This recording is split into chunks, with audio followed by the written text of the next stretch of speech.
Thank you very much. Very much appreciated.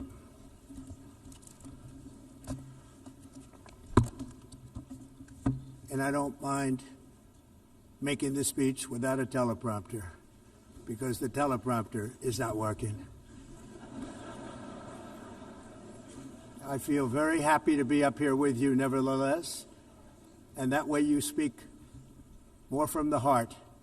I can only say that whoever's operating this teleprompter is in big trouble.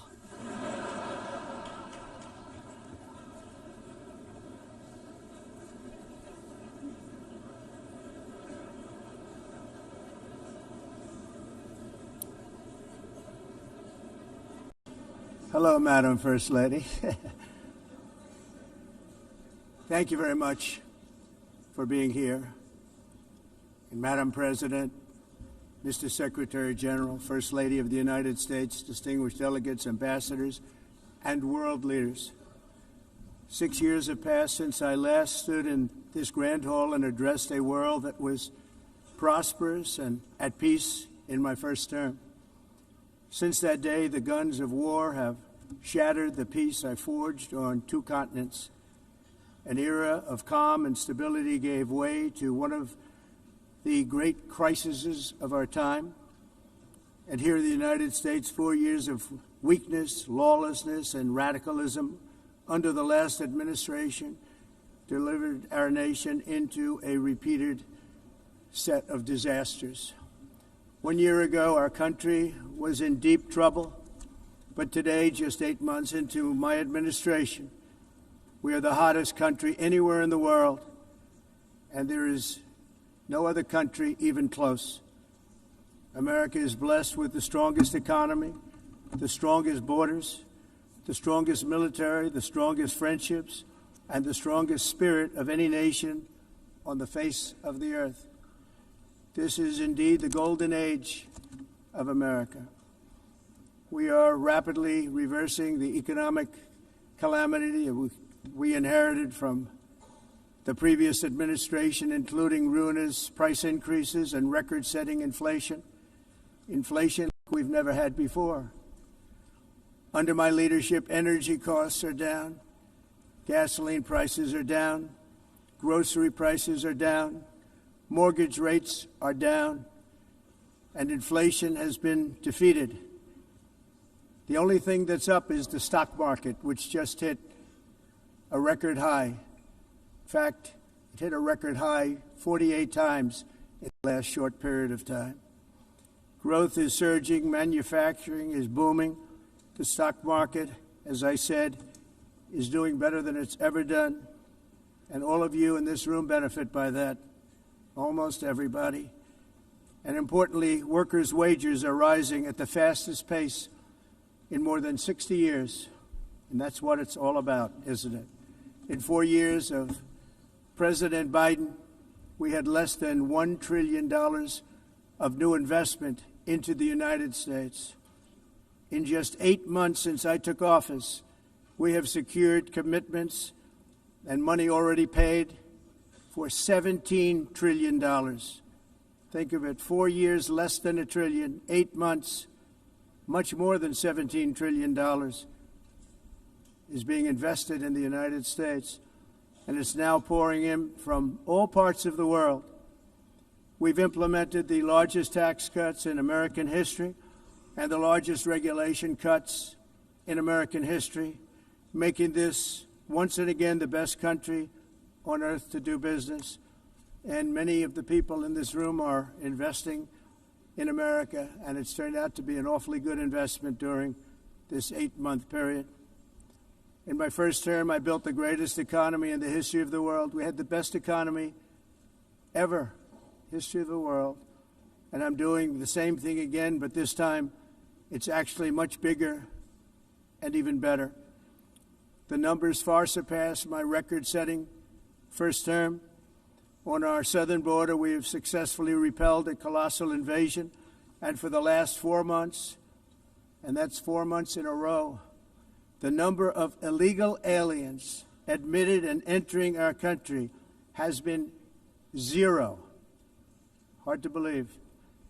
because if you look back just a year ago, it was millions and millions of people pouring in from all over the world, from prisons, from mental institutions, drug dealers.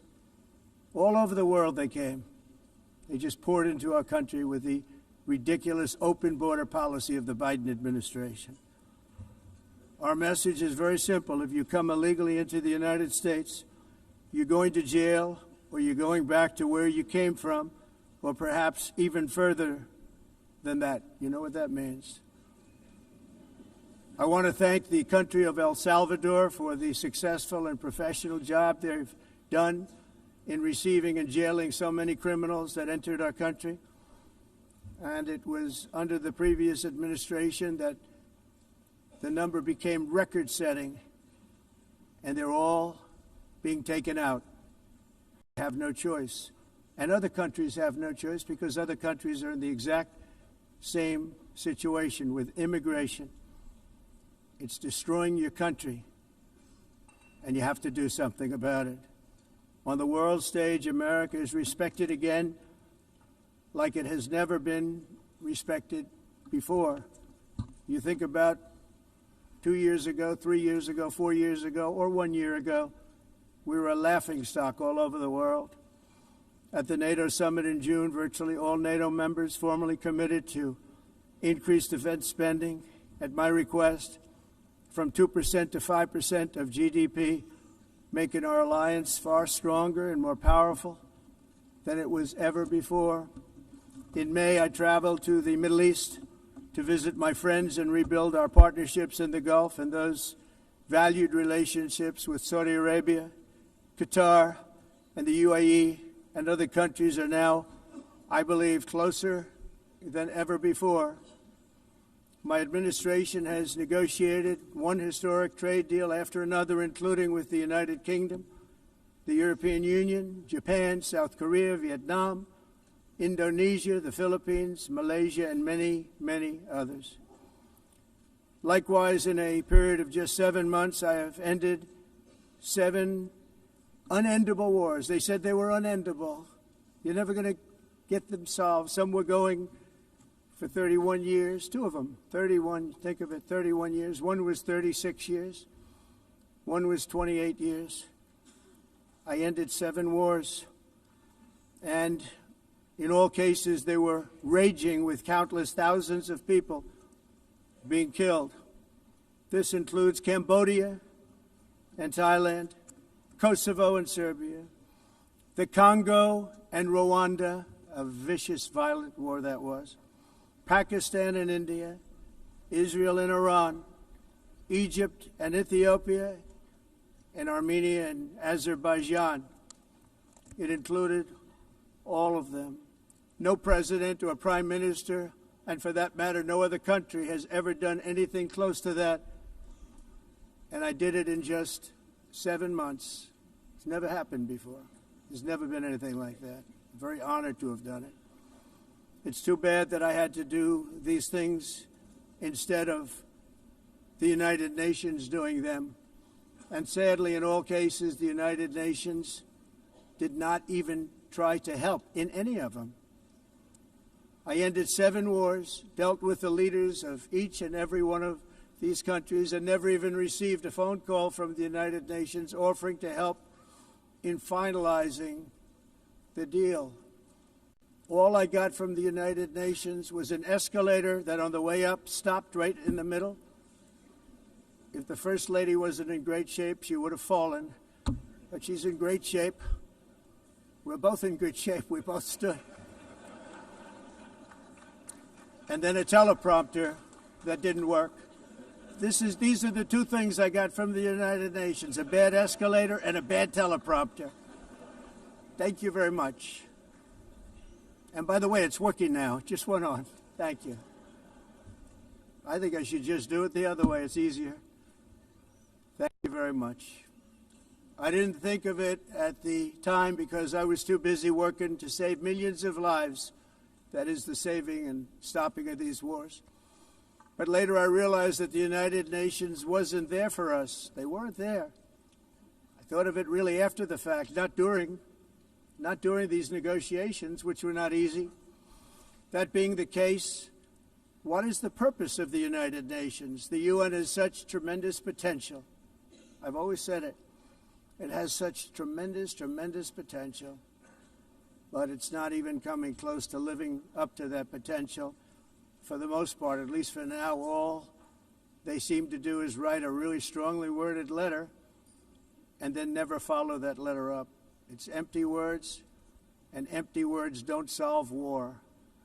The only thing that solves war and wars is action. Now, after ending all of these wars and also earlier negotiating the Abraham Accords, which is a very big thing for which our country received no credit, never receives credit. Everyone says that I should get the Nobel Peace Prize for each one of these achievements. But for me, the real prize will be the sons and daughters who live to grow up with the mothers and fathers, because millions of people are no longer being killed in endless and unglorious wars. What I care about is not winning prizes, it's saving lives. We saved millions and millions of lives with the 7 wars. And we have others that we're working on, and you know that. Many years ago, a very successful real estate developer in New York, known as Donald J. Trump, I bid on the renovation and rebuilding of this very United Nations complex. I remember it so well. I said at the time that I would do it for $500 million, rebuilding everything. It would be beautiful. I used to talk about, I'm going to give you marble floors. They're going to give you terrazzo. I'm going to give you the best of everything. You're going to have mahogany walls. They're going to give you plastic. But they decided to go in another direction, which was much more expensive at the time, and which actually produced a far inferior product.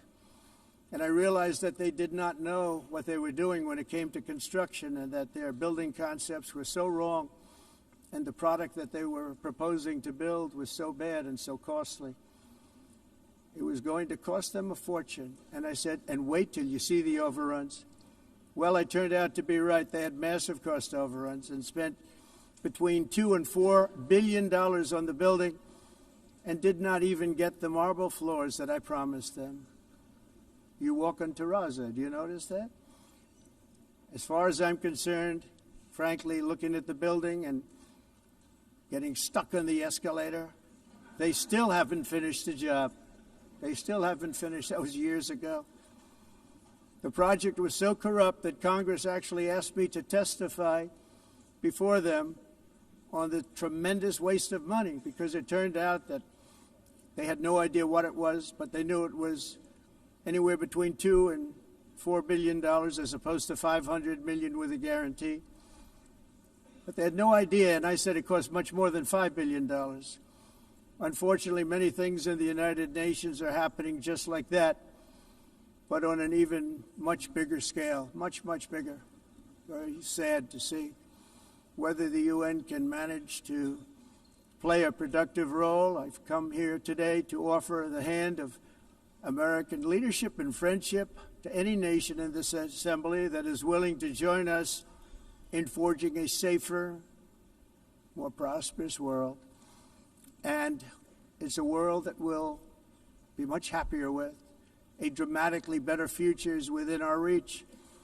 But to get there, we must reject the failed approaches of the past and work together to confront some of the greatest threats in history. There is no more serious danger to our planet today than the most powerful and destructive weapons ever devised by man, of which the United States, as you know, has many. Just as I did in my first term, I've made containing these threats a top priority, starting with the nation of Iran. My position is very simple. The world's #1 sponsor of terror can never be allowed to possess the most dangerous weapon.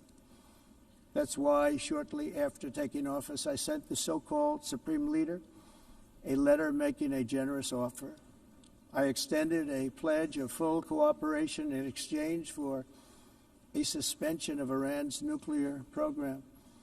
The regime's answer was to continue their constant threats to their neighbors and U.S. interests throughout the region, and some great countries that are right nearby.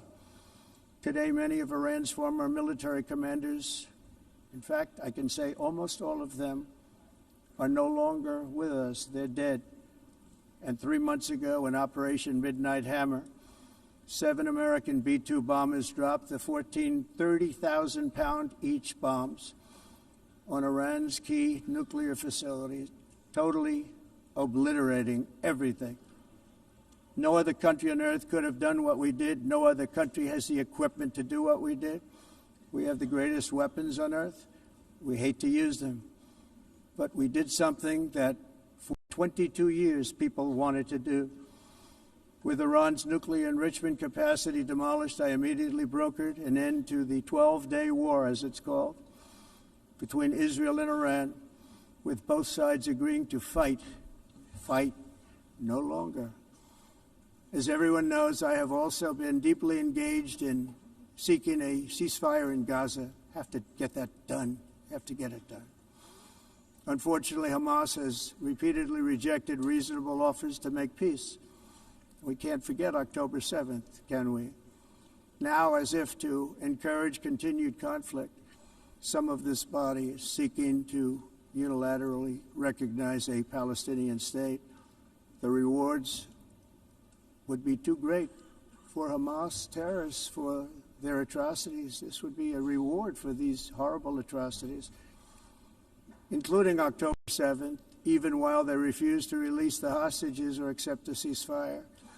Instead of giving to Hamas and giving so much, because they've taken so much, they have taken so much. This could have been solved so long ago.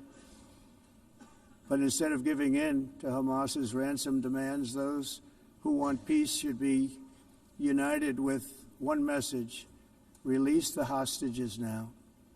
Just release the hostages now. Thank you.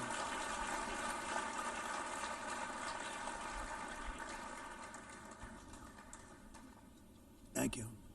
As we have got to come together, and we will come together, got to get it done. We have to stop the war in Gaza immediately. We have to stop it. We have to get it done. We have to negotiate. Immediately have to negotiate peace. We got to get the hostages back. We want all 20 back. We don't want 2 and 4. As you know, I got, along with Steve Witkoff and others that helped us, Marco Rubio, we got most of them back. We were involved in all of them. But I always said the last 20 are going to be the hardest, and that's exactly what happened. We have to get them back now. We don't want to get back 2, and then another 2, and then 1, and then 3. Have this process. No, we want them all back, and we want the actually 38 dead bodies back too. Those parents came to me, and they want them back, and they want them back very quickly and very badly, as though they were alive. They want them. They want them every bit as much as if their son or daughter were alive. I've also been working relentlessly, stopping the killing in Ukraine. I thought that would be, of the 7 wars that I stopped, I thought that would be the easiest because of my relationship with President Putin, which had always been a good one. I thought that was going to be the easiest one. But, you know, in war, you never know what's going to happen. There are always lots of surprises, both good and bad. Everyone thought Russia would win this war in 3 days. But it didn't work out that way. It was supposed to be just a quick little skirmish. It's not making Russia look good. It's making them look bad. No matter what happens from here on out, this was something that should have taken a matter of days, certainly less than a week. And they've been fighting for 3.5 years and killing anywhere from 5,000 to 7,000 young soldiers, mostly soldiers, on both sides, every single week, from 5,000 to 7,000 dead young people, and some in cities, much smaller numbers, where rockets are shot, where drones are dropped. This war would never have started if I were president. This was a war that should have never happened. It shows you what leadership is, what bad leadership can do to a country. Look what happened to the United States, and look where we are right now in just a short period of time. The only question now is how many more lives will be needlessly lost on both sides. China and India are the primary funders of the ongoing war by continuing to purchase Russian oil. But inexcusably, even NATO countries have not cut off much Russian energy and Russian energy products, which, as you know, I found out about 2 weeks ago, and I wasn't happy. Think of it. They're funding the war against themselves. Who the hell ever heard of that one? In the event that Russia is not ready to make a deal to end the war, then the United States is fully prepared to impose a very strong round of powerful tariffs, which would stop the bloodshed, I believe, very quickly. But for those tariffs to be effective, European nations, all of you are gathered here right now, would have to join us in adopting the exact same measures. I mean, you're much closer to this. We have an ocean in between. You're right there. And Europe has to step it up. They can't be doing what they're doing. They're buying oil and gas from Russia while they're fighting Russia. It's embarrassing to them, and it was very embarrassing to them when I found out about it, I can tell you that. They have to immediately cease all energy purchases from Russia. Otherwise, we're all wasting a lot of time. So I'm ready to discuss this. We're going to discuss it today with the European nations, all gathered here. I'm sure they're thrilled to hear me speak about it, but that's the way it is. I like to speak my mind and speak the truth. As we seek to reduce the threat of dangerous weapons today, I'm also calling on every nation to join us in ending the development of biological weapons once and for all. And biological is terrible, and nuclear is even beyond, and we include nuclear in that. We want to have a cessation of the development of nuclear weapons. We know, and I get to view it all the time. Sir, would you like to see? And I look at weapons that are so powerful that we just can't ever use them. If we ever use them, the world literally might come to an end. There would be no United Nations to be talking about. There would be no nothing. Just a few years ago, reckless experiments overseas gave us a devastating global pandemic. Yet despite that worldwide catastrophe, many countries are continuing extremely risky research into bioweapons and man-made pathogens. This is unbelievably dangerous. To prevent potential disasters, I'm announcing today that my administration will lead an international effort to enforce Biological Weapons Convention, which is going to be meeting with the top leaders of the world by pioneering an AI verification system that everyone can trust. Hopefully the UN can play a constructive role, and it will also be one of the early projects under AI. Let's see how good it is, because a lot of people are saying it could be one of the great things ever, but it also can be dangerous, but it can be put to tremendous use and tremendous good, and this would be an example of that. Not only is the UN not solving the problems it should, too often, it's actually creating new problems for us to solve. The best example is the number one political issue of our time, the crisis of uncontrolled migration. It's uncontrolled. Your countries are being ruined. The United Nations is funding an assault on Western countries and their borders. In 2024, the UN budgeted $372 million in cash assistance to support an estimated 624,000 migrants journeying into the United States. Think of that. The UN is supporting people that are illegally coming into the United States, and then we have to get them out. The UN also provided food, shelter, transportation, and debit cards to illegal aliens. Can you believe that? On the way to infiltrate our southern border. Millions of people came through that southern border. Just a year ago, millions and millions of people were pouring in, 25 million altogether over the 4 years of the incompetent Biden administration. And now we have it stopped, totally stopped. In fact, they're not even coming anymore because they know they can't get through.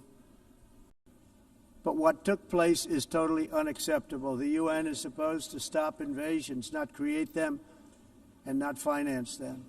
In the United States, we reject the idea that mass numbers of people from foreign lands can be permitted to travel halfway around the world, trample our borders, violate our sovereignty, cause unmitigated crime, and deplete our social safety net. We have reasserted that America belongs to the American people, and I encourage all countries to take their own stand in defense of their citizens as well. You have to do that because I see it. I'm not mentioning names. I see it, and I could call every single one of them out. You're destroying your countries. They're being destroyed. Europe is in serious trouble. They've been invaded by a force of illegal aliens like nobody's ever seen before. Illegal aliens are pouring into Europe. Nobody is ever, and nobody's doing anything to change it, to get them out. It's not sustainable. And because they choose to be politically correct, they're doing just absolutely nothing about it. And I have to say, I look at London, where you have a terrible mayor, terrible mayor, and it's been so changed. Now they want to go to Sharia law, but you're in a different country. You can't do that. Both the immigration and their suicidal energy ideas will be the death of Western Europe if something is not done immediately. This cannot be sustained. What makes the world so beautiful is that each country is unique. But to stay this way, every sovereign nation must have the right to control their own borders. You have the right to control your borders, as we do now, and to limit the sheer numbers of migrants entering their countries and paid for by the people of that nation that were there and that built that particular nation at the time. They put their blood, sweat, tears, money into that country, and now they're being ruined. Proud nations must be allowed to protect their communities and prevent their societies from being overwhelmed by people they have never seen before, with different customs, religions, with different everything. Where migrants have violated laws, lodged false asylum claims, or claimed refugee status for illegitimate reasons, they should, in many cases, be immediately sent home. And while we will always have a big heart for places and people that are struggling and truly compassionate, answers will be given. We have to solve the problem, and we have to solve it in their countries, not create new problems in our countries. And we are very helpful to a lot of countries that are just not able to send their people anymore. They used to send them to us in caravans of 25,000, 30,000 people each. These massive caravans of people pouring into our country, totally unchecked and unvetted. But not anymore. According to the Council of Europe, in 2024, almost 50% of inmates in German prisons were foreign nationals or migrants. In Austria, the number was 53% of the people in prisons were from places that weren't from where they are now. In Greece, the number was 54%, and in Switzerland, beautiful Switzerland, 72% of the people in prisons are from outside of Switzerland. When your prisons are filled with so-called asylum seekers who repaid kindness, and that's what they did, they repaid kindness with crime, it's time to end the failed experiment of open borders. You have to end it now. See, I can tell you, I'm really good at this stuff. Your countries are going to hell. In America, we've taken bold action to swiftly shut down uncontrolled migration. Once we started detaining and deporting everyone who crossed the border and removing illegal aliens from the United States, they simply stopped coming. They're not coming anymore. We're getting a lot of credit, but they're not coming anymore. This was a humanitarian act for all involved, because on the trips up, thousands of people a week were dying. Women were being raped. Nobody's ever seen anything like it. Raped, horribly beaten, raped. On the trip up, the journey up, it was a long walk. It was a long, arduous journey, indeed. And it was also a historic victory against human trafficking throughout the region. What we did was a victory, and we saved so many lives of people that wouldn't make the journey. That journey was loaded up with death.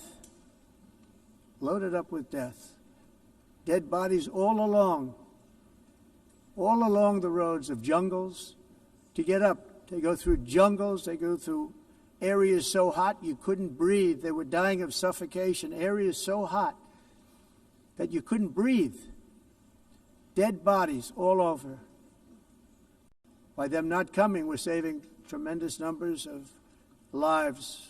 My people have done a fantastic job in doing what they did, and the American public agrees with it. I mean, I was very proud to see this morning I have the highest poll numbers I've ever had. Part of it is because of what we've done on the border. I guess the other part is what we've done on the economy. Joe Biden's policies empowered murderous gangs, human smugglers, child traffickers, drug cartels, and prisoners from all over the world. The previous administration also lost nearly 300,000 children. Think of that. They lost more than 300,000 children, little children, who were trafficked into the United States on the Biden watch, many of whom have been raped, exploited, and abused, and sold. Sold. Nobody talks about that. The fake news doesn't write about it. With many others, young children who are missing or dead. And we found a lot of these children, and we're sending them back, and we've been sending them back to their parents. They said, nobody knows who they are. They said, where do you come from? And they'll give us a country, and we'll find out, and we'll figure it out, and we'll bring them back to their homes. And the mother and father rush to the door, and their tears in their eyes. They can't believe that they're seeing their son or daughter, their little son or daughter again. We've done almost 30,000 of them so far. Any system that results in the mass trafficking of children is inherently evil. Yet that is exactly what the globalist migration agenda has done, and it's what it's all about. In America, those days, as you know, are over. The Trump administration is working, and we are continuing to work to track down the villains that are causing this problem, and also, as I said, to get back the 30,000 we've already returned. Now I think we're going to have another. We're going to find a lot. You're not going to find all of them. 300, more than 300,000. They're lost or they're dead. They're lost or they're dead because of the animals that did this. To protect our citizens, I've also designated multiple savage drug cartels as far as and you see this, and you see it happening right before your eyes. Let's put it this way. People don't like taking big loads of drugs in boats anymore. There aren't too many boats that are traveling on the seas by Venezuela. They tend not to want to travel very quickly anymore. And we've virtually stopped drugs coming into our country by sea. We call them the water drugs. They kill hundreds of thousands of people. I've also designated multiple savage drug cartels as far as foreign terrorist organizations, along with two bloodthirsty transnational gangs, probably the worst gangs anywhere in the world, MS-13 and Tren de Aragua. Tren de Aragua is from Venezuela, by the way. Such organizations torture, maim, mutilate, and murder with impunity. They're the enemies of all humanity. For this reason, we've recently begun using the supreme power of the United States military to destroy Venezuelan terrorists and trafficking networks led by Nicolas Maduro. To every terrorist thug smuggling poisonous drugs into the United States of America, please be warned that we will blow you out of existence. That's what we're doing. We have no choice. Can't let it happen. They're destroying. I believe we lost 300,000 people last year to drugs, 300,000. Fentanyl and other drugs. Each boat that we sink carries drugs that would kill more than 25,000 Americans. We will not let that happen. Energy is another area where the United States is now thriving like never before. We're getting rid of the falsely named renewables. By the way, they're a joke. They don't work. They're too expensive. They're not strong enough to fire up the plants that you need to make your country great. The wind doesn't blow. Those big windmills are so pathetic and so bad, so expensive to operate. And they have to be rebuilt all the time, and they start to rust and rot most expensive energy ever conceived, and it's actually energy. You're supposed to make money with energy, not lose money. You lose money, the governments have to subsidize. You can't put them out without massive subsidies. And most of them are built in China, and I give China a lot of credit. They build them, but they have very few wind farms. So why is it that they build them and they send them all over the world, but they barely use them? You know what they use? Coal. They use gas. They use almost anything, but they don't like wind. But they sure as hell like selling the windmills. Europe, on the other hand, is a long way to go, with many countries being on the brink of destruction because of the green energy agenda. And I give a lot of credit to Germany. Germany was being led down a very sick path, both on immigration, by the way, and on energy. They were going green, and they were going bankrupt. And the new leadership came in, and they went back to where they were, with fossil fuel and with nuclear, which is good. It's now safe.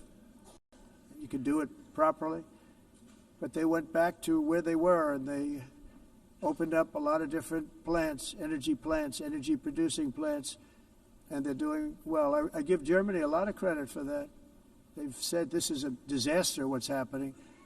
They were going all green. All green is all bankrupt. That's what it represents. And it's not politically correct. I'll be very badly criticized for saying it, but I'm here to tell the truth. I don't care. It doesn't matter to me. I'm in New York City. I'm feeling a lot safer. Crime, we're getting crime down. And by the way, speaking of crime, Washington, D.C. Washington, D.C. was the crime capital of America. Now it's after 12 days, it's a totally safe city. Everyone's going out to dinner. They're going out to restaurants. Your wife can walk down the middle of the street with or without you. Nothing's going to happen. My people have done a fantastic job. And yes, I called in the National Guard, and the National Guard took care of business. And they weren't politically correct, but they took care of business. We got 1,700 career criminals out, brought them back to where they came from, the countries where they came from, or put them in jails. Washington, D.C. is now a totally safe city again, and I welcome you to come. In fact, we'll have dinner together at a local restaurant, and we'll be able to walk. We don't have to go by an armor-plated vehicle. We'll walk right over there from the White House. They've given up their powerful edge, a lot of the countries that we're talking about, in oil and gas, such as essentially closing the great North Sea oil. Oh, the North Sea, I know it so well. Aberdeen was the oil capital of Europe, and there's tremendous oil that hasn't been found in the North Sea. Tremendous oil. And I was with the Prime Minister I respect and like a lot, and I said, you're sitting with the greatest asset. They essentially closed it by making it so highly taxed that no developer, no oil company can go there. They have tremendous oil left, and more importantly, they have tremendous oil that hasn't even been found yet. And what a tremendous asset for the United Kingdom. And I hope the Prime Minister is listening, because I told it to him 3 days in a row. That's all he heard. North Sea oil, North Sea, because I want to see them do well. I want to stop seeing them ruining that beautiful Scottish and English countryside with windmills and massive solar panels that go 7 miles by 7 miles, taking away farmland. But we're not letting this happen in America. In 1982, the executive director of the United Nations Environmental Program predicted that by the year 2000, climate change would cause a global catastrophe. He said that it will be irreversible, as any nuclear holocaust would be. This is what they said at the United Nations. What happened? Here we are. Another UN official stated in 1989 that within a decade, entire nations could be wiped off the map by global warming. Not happening. You know, it used to be global cooling. If you look back years ago in the 1920s and the 1930s, they said, global cooling will kill the world. We have to do something. Then they said global warming will kill the world, but then it started getting cooler, so now they could just call it climate change, because that way they can't miss. It's climate change, because if it goes higher or lower, whatever the hell happens, there's climate change. It's the greatest con job ever perpetrated on the world, in my opinion. Climate change, no matter what happens, you're involved in that. No more global warming, no more global cooling. All of these predictions made by the United Nations and many others, often for bad reasons, were wrong. They were made by stupid people that have cost their countries fortunes and given those same countries no chance for success. If you don't get away from this green scam, your country is going to fail. And I'm really good at predicting things, you know. They actually said during the campaign they had a hat, the best-selling hat. Trump was right about everything. And I don't say that in a braggadocious way, but it's true. I've been right about everything. And I'm telling you that if you don't get away from the green energy scam, your country is going to fail.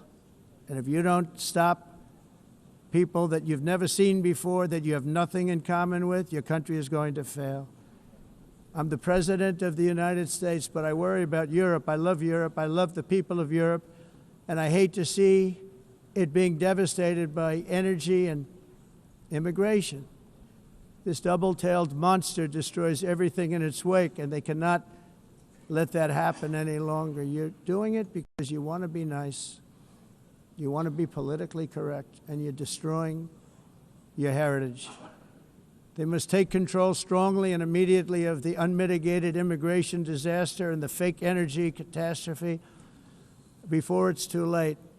The carbon footprint is a hoax made up by people with evil intentions, and they're heading down a path of total destruction. You know, the carbon footprint was a big, big thing a few years ago.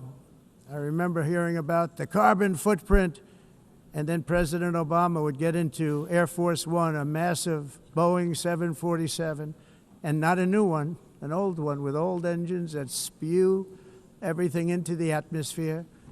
He'd talk about the carbon footprint, we must do so. Then he'd get in and he'd fly from Washington to Hawaii to play a round of golf. And then he'd get back onto that big, beautiful plane and he'd fly back and he'd talk about, again, global warming and the carbon footprint. It's a con job. At extreme cost and expense, Europe reduced its own carbon footprint by 37%. Think of that. Congratulations, Europe. Great job. You cost yourself a lot of jobs, a lot of factories closed, but you reduced the carbon footprint by 37%. However, for all of that sacrifice and much more, it's been totally wiped out and then some by a global increase of 54%. Much of it coming from China and other countries that are thriving around China, which now produces more CO2 than all the other developed nations in the world. So all of these countries are working so hard on the carbon footprint, which is nonsense, by the way. It's nonsense. You know, it's interesting. In the United States, we have still radicalized environmentalists, and they want the factories to stop. Everything should stop. No more cows. We don't want cows anymore. I guess they want to kill all the cows. They want to do things that are just unbelievable, and you have it too. But you know, we have a border, strong, and we have a shape, and that shape doesn't just go straight up. That shape is amorphous when it comes to the atmosphere.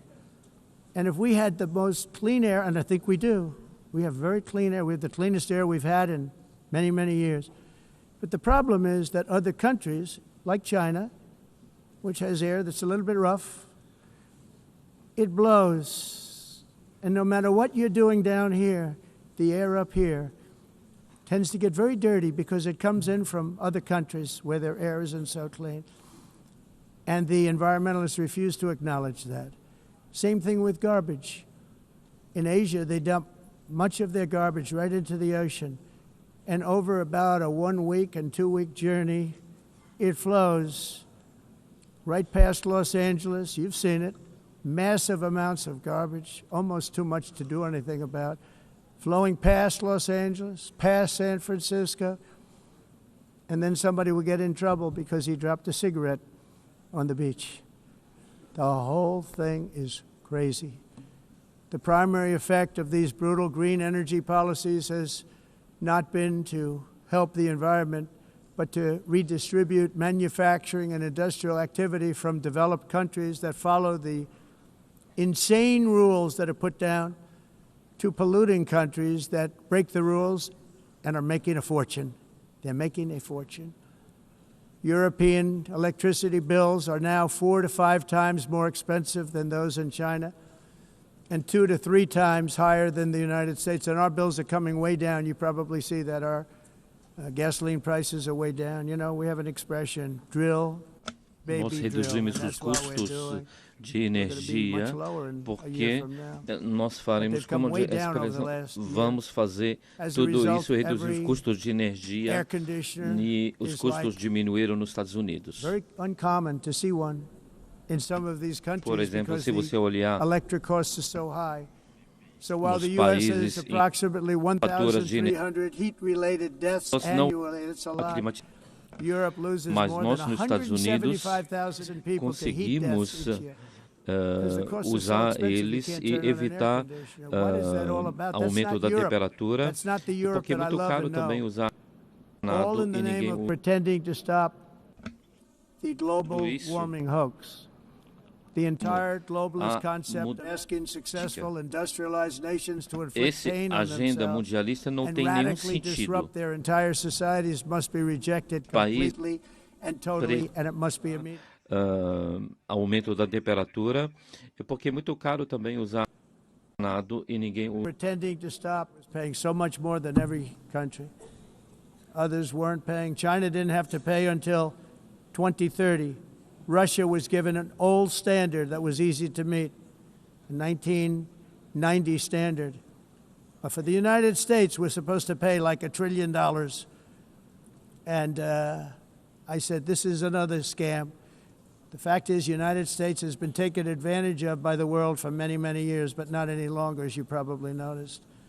I unleashed massive energy production and signed historic executive orders to hunt for oil, but we don't have to do much hunting because we have the most oil of any nation anywhere, oil and gas in the world. And if you add coal, we have the most of any nation in the world. Clean, I call it clean, beautiful coal. You can do things today with coal that you couldn't have done 10 years ago, 15 years. So I have a little standing order in the White House.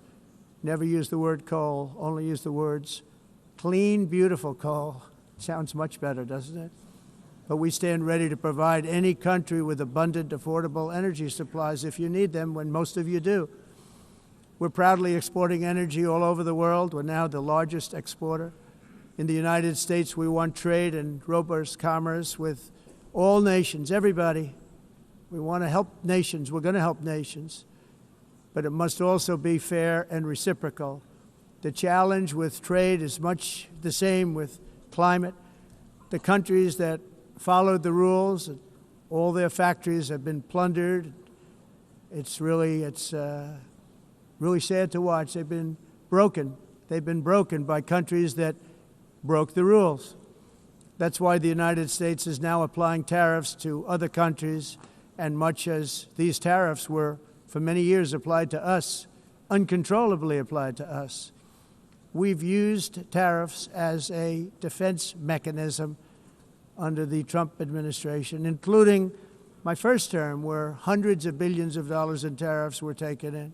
And by the way, we had the lowest inflation, and now we have very low inflation. The only thing different is that we have hundreds of billions of dollars flowing into our country. But this is how we will ensure that the system works for everyone and is sustainable into the future. We're also using tariffs to defend our sovereignty and security throughout the world, including against nations that have taken advantage of former U.S. administrations for decades, including the most corrupt, incompetent administration in history, the sleepy Joe Biden administration. Brazil now faces major tariffs in response to its unprecedented efforts to interfere in the rights and freedoms of our American citizens and others, with censorship, repression, weaponization, judicial corruption, and targeting of political critics in the United States. I have a little problem saying this because I must tell you, I was walking in and the leader of Brazil was walking out. We saw him and I saw him, he saw me, and we embraced. And then I'm saying, can you believe I'm going to be saying this in just 2 minutes? But we actually agreed that we would meet next week. We didn't have much time to talk, like about 20 seconds. They were in retrospect, I'm glad I waited because this thing didn't work out too well. But we did talk, we had a good talk, and we agreed to meet next week, if that's of interest. But he seemed like a very nice man, actually. He liked me, I liked him. But if you, and I only do business with people I like. When I don't like them, I don't like them.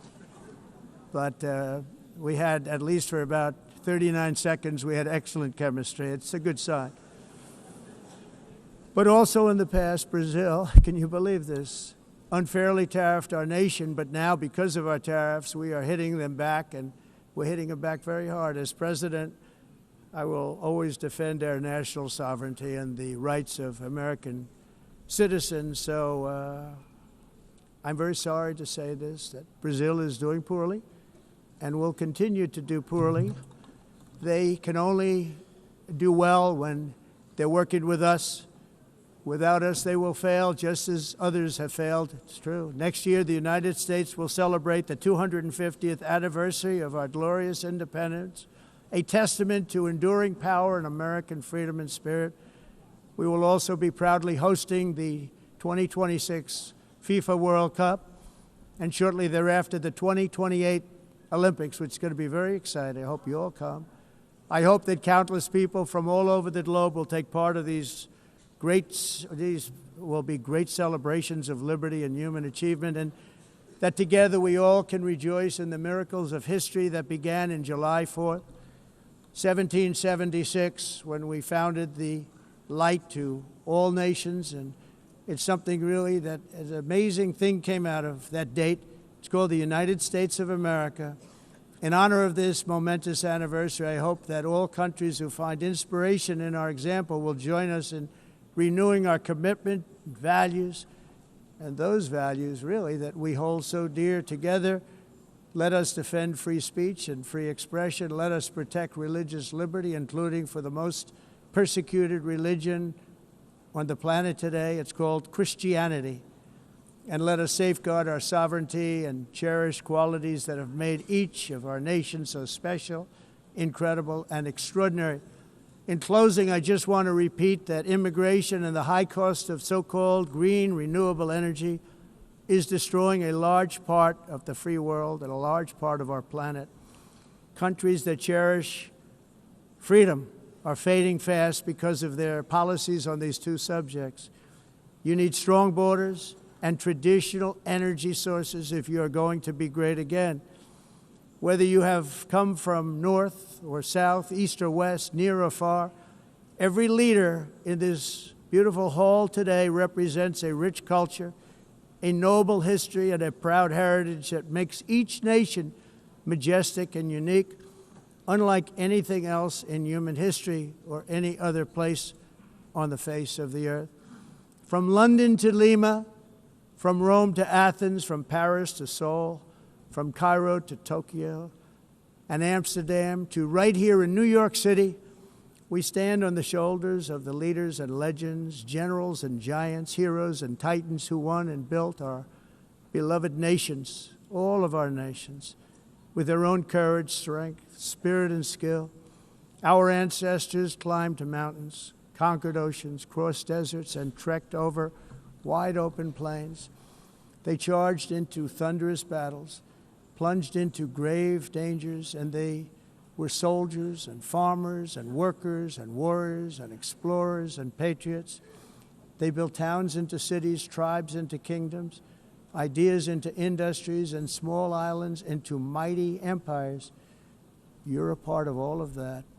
They were champions for their people who never gave up and who never, ever gave in. Their values defined our national identities. Their visions forged our magnificent destiny. Everybody in this room is a part of it in your own way. Each of us inherits the deeds and the myths the triumphs, the legacies of our own heroes and founders who so bravely showed us the way. Our ancestors gave everything for homelands that they defended with pride, with sweat, with blood, with life, and with death. Now the righteous task of protecting the nations that they built belongs to each and every one of us. So together let us uphold our sacred duty to our people and to our citizens. Let us protect their borders, ensure their safety, preserve their cultures, treasure, and traditions, and fight, fight, fight for their precious dreams and their cherished freedoms. And in friendship and really a beautiful vision, let us all work together to build a bright, beautiful planet, a planet that we all share, a planet of peace and a world that is richer, better, and more beautiful than ever before. That can happen. It will happen. It will happen, and I hope it can happen and start right now, right at this moment. We'll turn it around. We're going to make our countries better, safer, more beautiful. We're going to take care of our people. Thank you very much. It's been an honor. God bless the nations of the world. Thank you very much. Bye.